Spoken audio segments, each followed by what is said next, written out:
Kama kuna eneo ambalo wananchi Yanga wanapaswa kulifanyia kazi kuhakikisha kwamba wanapunguza madhara yanaweza kuletwa na FAR Rabat katika mechi yao ya kwanza ya hatua ya makundi ligi ya mabingwa barani Afrika siku ya Jumamosi kwenye uwanja wa New Amani Complex pale visiwani Zanzibar, ni pamoja na kudhibiti wachezaji wawili nyota wanaoleta madhara makubwa dhidi ya wapinzani wao.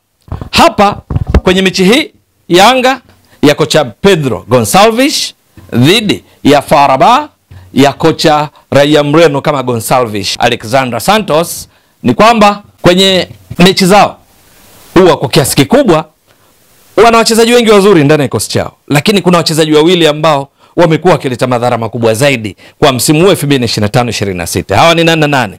Kuna mwamba anaitwa Yusuf El Fahli.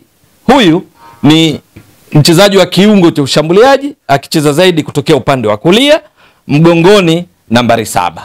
Halafu kuna kaka mkubwa mwenyewe nahodha Mohamed Rabbi Herimat ambaye yeye ni kiungo pale katikati katika double pivot, viungo wawili wa ukabaji wanaanza nao, mmoja ambaye ni box to box anakwenda mbele na kurudi nyuma kufanya majukumu yote kwa usahihi kama anavyofanya Mudathir Yahya Basi ndani ya Yanga, ni huyu Mohamed Rabbi Herimat, mgongoni nambari 34 ndani ya timu hii ya FAR Rabat.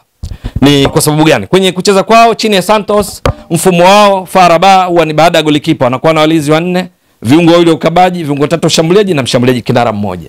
Ni mfumo ambao pia Yanga hutumia zaidi. Sasa katika hao watatu hao, anayetokea upande wa kulia ndiko anapatikana Yusuf El Fahli, yule ambaye mgongoni nambari 7, lakini katika double pivot yao viungo wawili pale kati wa ukabaji, mmoja ni Zinedine Derac, alafu mwingine ndiye huyu mwenyewe nahodha Herimat Rabbi Herimat. Sasa ni kwa nini wamekuwa na madhara makubwa kiasi ya kwamba pengine Yanga chini ya Pedro Gonçalves wakipata majawabu juu ya kuwadhibiti hawa wawili, kwamba kwa kiasi fulani utakuwa umepunguza madhara yanayoletwa na FAR Rabat wanaposhambulia dhidi ya wapinzani wao, ni kutokana na kile ambacho wameshakifanya mpaka sasa, hasa katika ligi kuu ya kule nchini kwao Morocco. Ni kwamba mpaka sasa wameshacheza mechi 8 FAR Rabat katika ligi kuu ya Morocco, wanashika nafasi ya pili, mechi 8 wana pointi 18. Vinara Wydad Casablanca wana pointi 20. Na katika pointi hizi 18 kwenye mechi hizi 8 wamefunga mabao 14, wameruhusu bao moja, na kuwa ndio timu iliyofunga mabao mengi zaidi kwa maana mabao 14. Wao na Vinara Wydad Casablanca ndio waliofunga mabao mengi zaidi ambao ni 14, na ndio timu yenye ukuta imara zaidi.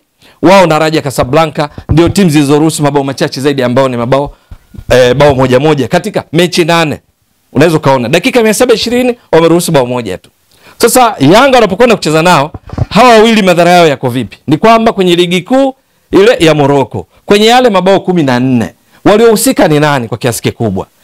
Nahodha Herimat, yeye kwenye mabao hayo amefunga mabao 5, ametoa assist 1. Kwa lugha nyingine, goal contributions, mchango wake wa mabao moja kwa moja kwenye ligi kuu ya Morocco kwa timu yake ya FAR Rabat ni mabao 6.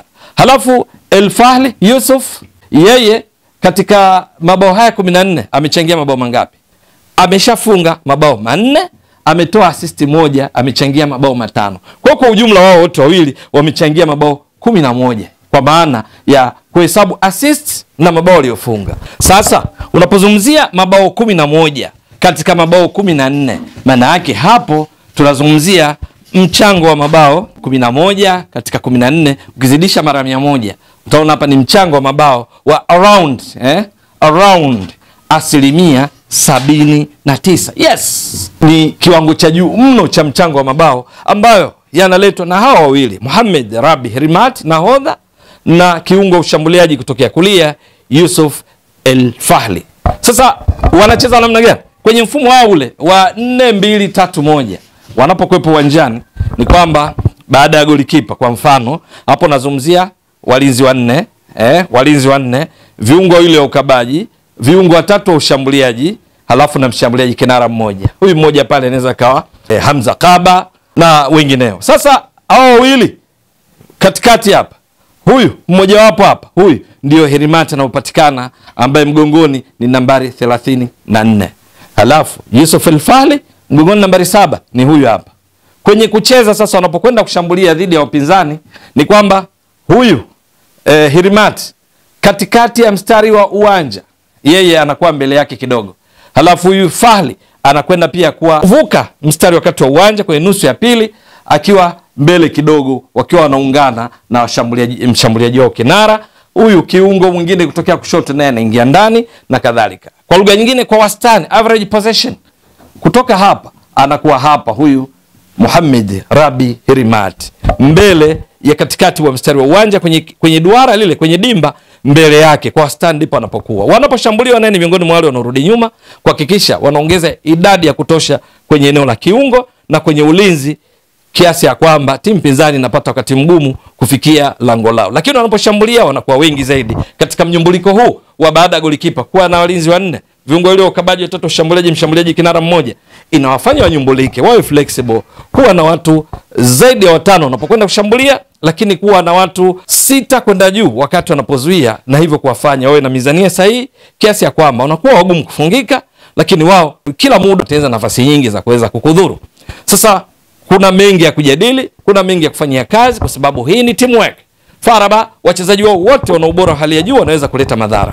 Lakini kwa takwimu zinazoonyesha mpaka sasa kwa mechi 8 za ligi kuu ya kule nchini Morocco, hawa wawili wamekuwa na madhara makubwa kama tulivyotoka kuonyesha. Ikumbukwe, Hirimat hangari tu katika klabu yake ya FAR Rabat, hata katika timu ya taifa ya Morocco hivi karibuni kwenye michuano ya CHAN iliyoandaliwa na nchi za Tanzania, Kenya, Uganda. Morocco akatoa ubingwa. Hirimat alikuwa ndiye mchezaji bora wa michuano ya CHAN iliyomalizika hivi karibuni, ambapo wao walitoa ubingwa, lakini aling'ara sana, na ndio maana akatoa tuzo ya mchezaji bora wa michuano. Kwa namna anavyocheza ni dhahiri kwamba watu wa viungo na walinzi wao wana kazi ya kufanya kuhakikisha yeye hawi sehemu ya kuwaletea madhara na kutibua mipango ya Yanga ambayo imejipanga haswa kuwapa furaha wa Tanzania kwa kupata ushindi katika mchezo huo wa kwanza wa kundi lao la B ligi ya mabingwa barani Afrika kwa msimu huu. Lakini kwa Yusuf El Fahli, njia moja yako kumdhibiti zipo nyingi. Bila shaka benchi la ufundi la Yanga linajua namna ya kudhibiti wachezaji machachari kama yeye, lakini njia moja wapo ni kuhakikisha apewi space, apate nafasi ya kutosha.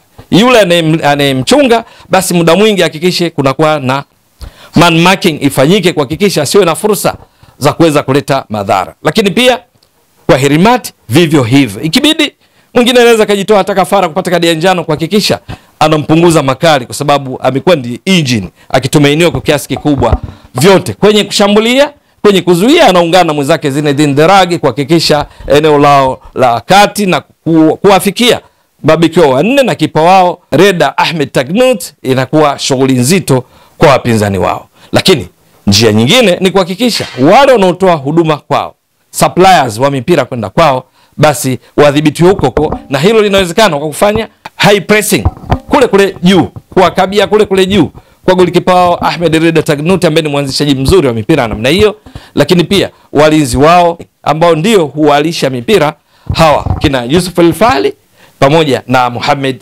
Hirimat, mwisho wa siku kuwezesha Yanga kuwa salama na kuwawezesha wale wa viungo wa ushambuliaji kutumia vipaji vyao kuweza kuwadhuru wa FAR Rabat. Hapa kwa kuwadhibiti wawili, maana yake kuna uwezekano sasa kupata burudani kutoka kwa kina Peodo Pacome Zouzoua, kutoka kwa kina Celestine Ekwa, Lassine Kouma, Maxime Pia Zengeli, Ofen Chikola, Andy Bobwele, Prince Pumelo Dube katika kuweka mipira wavuni na hatimaye kuwapa pointi zote 3 muhimu katika mechi hiyo. Kuna mipango mingi ya kufanya, tumejaribu kugusia hawa wawili na madhara wanaweza kuyaleta katika siku hiyo pindi wakipata nafasi ya kucheza pale New Amani Complex visiwani Zanzibar. Itakuwa vipi? Ni swala la kusubiri. Ewe mtazamaji wa Mbwaduke Stats Sport Next Level, endelea kuunga mkono channel hii kwa kuhakikisha kama una subscribe, una share, una like na kucomment. Mwasilishaji wako ni mimi Ramadhani Mbwaduke almaarufu kama Mzee wa Data. Shukran jazilan. Bye bye.